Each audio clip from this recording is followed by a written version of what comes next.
झुकती है दुनिया, झुकाने वाला चाहिए। ये बात 100% सच है और राहुल गांधी को लेकर तो बिल्कुल सच है। वो जब जब सबूतों के साथ सच को सामने रखते हैं तो सरकार को, संस्थाओं को झुकना पड़ता है और कुछ ऐसा ही इस बार फिर से हुआ है। राहुल गांधी जी की 18 सितंबर की प्रेस कॉन्फ्रेंस के बाद ज्ञानेश गुप्ता ने एफिडेविट तो नहीं मांगा, लेकिन गलती स्वीकारते हुए, कमी स्वीकारते हुए चुनाव आयोग ने नियम बदले और वो भी 6 दिन के अंदर। एक कमाल की बात यह है कि इसी चुनाव आयोग ने राहुल गांधी जी की 18 सितंबर की प्रेस कॉन्फ्रेंस के बाद अपने फर्जीवाड़ा जो वो करते हैं फैक्ट चेक यूनिट से एक फर्जी फैक्ट चेक कराया था और अब गलती मानी और नियम बदले 6 दिन के अंदर। शास्त्रों में तो खैर इसको थूक कर चाटना कहा गया, लेकिन चलिए, जब जागो तभी सवेरा। ये राहुल गांधी जी की ताकत है, ये सच की ताकत है, ये लोकतंत्र की जीत है और ये उनके खुलासों का परिणाम है। तो हुआ ऐसा कि 18 सितंबर को राहुल गांधी जी ने एक प्रेस कॉन्फ्रेंस करी और प्रेस कॉन्फ्रेंस के माध्यम से सबूत सामने रखकर बताया कि कैसे कर्नाटका की आलंद विधानसभा में बड़े पैमाने पर वोट चोरी की साजिश रची जा रही थी। लोगों के वोट काटे जा रहे थे, ऑनलाइन वोट ये काटे जा रहे थे और जिनके एपिक आईडी यूज करके काटे जा रहे थे उनको इसका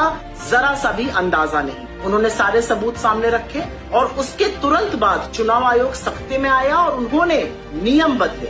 अब ऑनलाइन वोटर नाम काटने के लिए ई वेरिफिकेशन की जरूरत होगी। तो ये चुनाव आयोग ने इसलिए किया क्योंकि राहुल गांधी जी ने सबूत के साथ सच दिखाया। तो कुछ बातें साफ हो गई। राहुल गांधी जी के जो सबूत थे वो 100% पुख्ता सबूत थे। दूसरी बात साफ हो गई, इस आनन फानन में जो बदला गया नियम, चुनाव आयोग वोट चोरी छिपाने की फिर से कोशिश कर रहा है। और तीसरी बात साफ हो गई कि बड़े पैमाने पर बीजेपी, नरेंद्र मोदी और चुनाव आयोग की मिली भगत चल रही है। इस देश में वोट चोरी की साजिश रची जा रही है। लेकिन ज्ञानेश बाबू, सिर्फ नियम बदलने से काम नहीं चलेगा।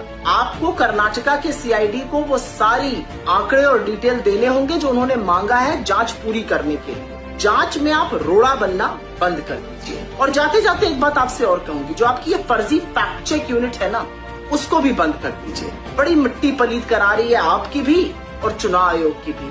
वैसे भी कोई साख बची नहीं है, जो रही सही है वो आपकी फैक्ट चेक यूनिट पूरी कर दे रही। लेकिन ध्यान रखिए, राहुल गांधी फिर से और सबूतों के साथ और पुख्ता सबूतों के साथ चुनाव आयोग की जो मिली भगत है, जो वोट चोरी आप कर रहे हैं, उसके और बड़े सबूत पेश करेंगे। तो तैयार रहिएगा।